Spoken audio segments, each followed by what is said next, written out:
Yo, musta ako si Kiro? Bakit again with some yapping session na naman? So, sa mga, for sure di nyo alam. Pero ikatlong take ko na to. And sa mga naunang nag-crash out lang ako. Wala akong, wala akong nasabing maayos. Although may mga maayos, pero parang nag-rant na lang ako. Pero ngayon, eto, sana okay na to. Sana final na to. I just wanna talk about something. And yung something na yun yung parang pinanghahawakan ko or kumbaga yun yung compass ko when it comes to relationships. Okay. So, I'm gonna talk about the triple C, which is ba or which are? Pero, anyways, communicate, comprehend, and compromise. Yun lang. Para sa akin, pag merong anong pag merong tatlo yung relationship nyo or ikaw personally, okay ka na. Okay ka na pag kaya mong gawin lahat yun. Yung tatlong C na yun, communicate, comprehend, compromise. Oh, sige, breakdown ko. Okay. Number one, communicate. Number one example sa communication, pag may arguments or kapag may gusto kang sabihin talaga na parang off sa'yo or parang may gusto kang i-call out sa kanya or ganyan, may gusto kang sabihin. Ang dami nagsasabi na communication is the key, which is totoo naman. Kasi walang maayos kung hindi pag-uusapan sa maayos na paraan na okay. Kasi may mga tao kasi na they think that they're communicating pero in reality, nag-start lang sila ng away. Pero there are ways or better ways to communicate. Okay, pero hindi ko na yun i-discuss kasi guilty din ako doon sometimes. Kasi minsan, hindi naman ako perfect, okay? Minsan, nakakaligtaan ko rin mag-communicate in a nice way. Okay, pero anyways, bakit nga ba importante ang communication sa relationship? Okay, importante siya kasi yun yung means nyo para ayusin or yun nga, pag-usapan yung mga bagay na dapat pag-usapan. Okay? And ito mostly ng mga relationship ngayon, I don't know, okay? Wala akong statistics. It's just my own something shit, okay? Pero I feel like some couples struggles when it comes to this kasi pagdating sa mga good things, pagdating sa mga joyful moments, they communicate well. Pero when it comes to difficult moments or difficult conversations, doon na sila nag-shutdown. Doon na sila parang, anong gagawin ko? Anong sasabihin ko? Kinukulot niya na naman ako. Parang something like that. Or, di ko alam sasabihin ko. Paano ko sasabihin na hindi ko gusto yung ginawa? Parang ganun, okay? And actually, valid lang yun kasi iba't iba naman tayo ng upbringing. Okay? Kasi minsan kasi number one cause nun or number one root ng ganun is kung paano tayo pinalaki or kung paano tayo lumaki nung bata pa tayo or while we're growing up. Pero kasi, eto okay. Mamaya, sasabihin ko mamaya. Pero, yun nga, communication is the key talaga. Para maayos nyo yung isang bagay, need nyong sabihin ng maayos sa isa't isa. Okay? Kasi, di ba, you can go like this, babe, I wanna tell you something. I wanna say something. Kanina, I don't really like kung ano yung sinabi mo sa akin kanina kasi parang ganito, ganyan. And I was very hurt, ganito, ganyan. Pero, yun, okay na yun. Okay na yun. Okay na yun. Starting point na yun. Pero, that's why important ang communication. Okay? Kasi, yun yung first step nyo para maayos yung hindi nyo pagkakaintindihan together or sa couple. Number two, comprehend or comprehension. Yes, communication is the key, but so as comprehension. Itong triple C is the key for me, okay? Pero anyways, kung communication is the key, so is comprehension. Kasi walang kwenta yung communication kung hindi nyo naiintindihan yung isa't isa.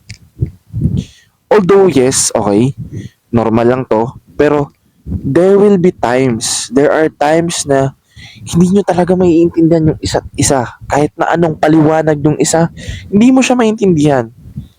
Pero yung solusyon lang doon is to take a breath or take some breaks. Hindi yung break up or take basta like short breaks. Kumbaga, okay, communicate nyo pa rin, babe. Sa totoo lang, di ko naiintindihan kung ano yung sinasabi mo ngayon, pero uh, could you give me some space muna for me to think about it or para maintindihan ko ng maayos yung sinabi mo and I'll get back on you, 'di ba? O andun pa rin yung communication, 'di ba? Hindi yung parang mawawala ka na lang bigla. Parang walang kwenta yung communication niyo sa isa't isa kung hindi niyo naiintindihan yung isa't isa. Okay? Yun na yun. Yun na yun. And last, compromise or compromising. O, ano ibig sabihin nun? In some other terms, ewan ko, hindi ako nakapag-prepare. It's just my stock knowledge. Parang, when you compromise, you adjust something, okay, for that person or for a particular situation. Okay? Yun nga, okay na. Na-communicate mo na. Okay? Okay na.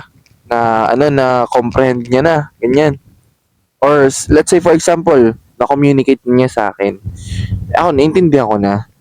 Ngayon, na naiintindihan ko na, ano na yung next? Ano yung next na gagawin? Eh di, magko-compromise ka. Kapag sinabi ng partner mo, okay, like for example, babe, like, I don't like the way you talk to me when you're being angry.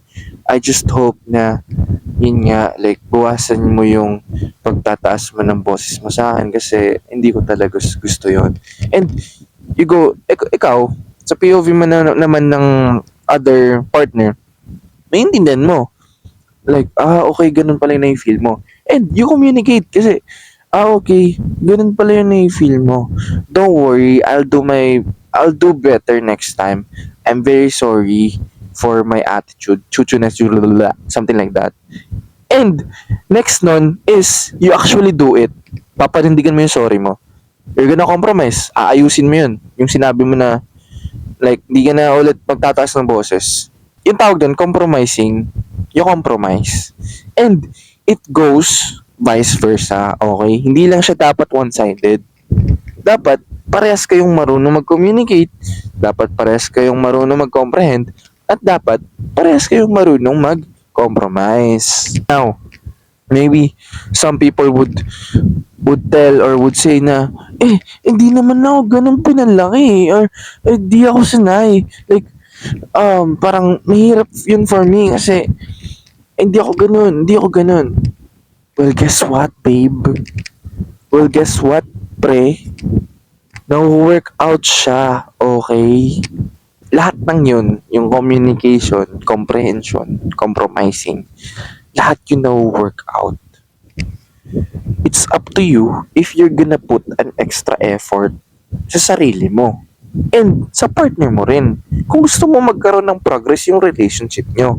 Or ikaw mismo sa sarili mo kasi sa totoo lang, hindi mo lang yun magagamit sa relationship. Magagamit mo rin yun sa ibang bagay. Yung tatlong na yun, yung sinabi ko, is yung communication, comprehension, and compromising. Magagamit mo rin yun sa ibang bagay, hindi lang sa relationship, okay? If iniisip mo na mahirap yun for you, and parang sinasaya mo na di mo kaya ganyan, well, it's up to you pa rin, di ba? Pero ngayon nga, kung gusto mo talaga mag-grow as a person, try to work it out. Oo, try to work it out. 2025 na. You can just search somewhere how to, or kay ChatGPT, di ba? How do I prompt ka? How do I get better on communicating? Ganyan. Yun. Lahat pwede mo na matutunan ngayon. And it takes time. Okay? It takes time talaga. It's a process. In the long run, okay, be kind to yourself. Kasi, kung hindi ka nga sanay talaga, mahihirapan ka talaga. Pero, ngayon nga, kung gusto mo talaga, walang mahirap. Kung gusto, okay? Di ba, kung gusto may paraan, kung ayaw may dahilan. Pero, ayun lang naman. Tandaan niyo yung triple C kasi, fuck. Communication, comprehension, compromising. Okay? You communicate. Next, you comprehend, you understand. Finally, you're gonna compromise, you're gonna adjust. Hindi lang yun natatapos sa, sorry, I'll do better. Hindi lang yun hanggang doon, okay? Dapat may actions na kasunod. Doon papasok yung compromising. Anyways, ayun lang. Bye. Triple C, communication, comprehension, and compromising. Ayun lang. Good night. Bye.